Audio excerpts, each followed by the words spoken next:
नमस्कार प्रणाम, आप सभी को पैर छू के मेरे भाई लोग। भोजपुरी के सुपर स्टार, दबंग star, trending star, hit machine Khesari Lal Yadav ji ने फिर से मचाया बवाल। मेरे भाई लोग, भोजपुरी में कई सॉन्ग ट्रेंड कर रहा है, जिसमें खेसारी लाल यादव जी का फर्स्ट नंबर और थर्ड नंबर दो सॉन्ग ट्रेंड कर रहा है। मेरे भाई लोग, जिस सॉन्ग का टाइटल नेम है बुनिया और नथुनिया, ये दोनों सॉन्ग ने क्या तबाही मचाया है, आप लोग जाके देख सकते हैं ट्रेंडिंग पेज पे। मेरे भाई लोग, एक नहीं दो सॉन्ग खेसारी लाल यादव जी का मतलब जगह बनाया है अपना ट्रेंडिंग पेज पे, आप लोग जाके देख सकते हैं। जो कि एक सॉन्ग है नथुनिया, वह सारेगामा भोजपुरी चैनल में पड़ा है, जो कि फर्स्ट नंबर पे ट्रेंड कर रहा है। और जो दूसरा सॉन्ग है बुनिया, वह वेब म्यूजिक पे पड़ा है, जो कि थर्ड नंबर पे ट्रेंड कर रहा है।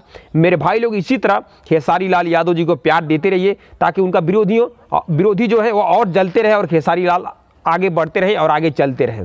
मेरे भाई लोग, जितने उनके दुश्मन बढ़ रहे हैं, उनसे ज़्यादा उनके फॉलोअर्स बढ़ रहे हैं। मेरे भाई लोग, इसी तरह प्यार देते रहिए, ताकि उनके पीछे जो मऊगैया कुकुर इस प्रकार से दो चार दलाल पड़े हैं, वो और जले और जलते रहें।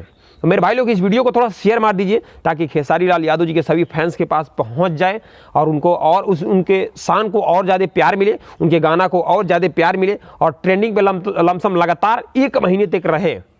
इतना प्यार दीजिए उनको कि 1 महीने तक ट्रेंडिंग पेज पे उनका 1 नंबर और थर्ड नंबर बना रहे। तो मेरे भाई लोग, इस वीडियो को दबा के शेयर मारिए, ताकि हर फैंस के पास पहुँच जाए। बस इतना ही बोलेंगे। नमस्कार प्रणाम, आप सभी को पैर छूके।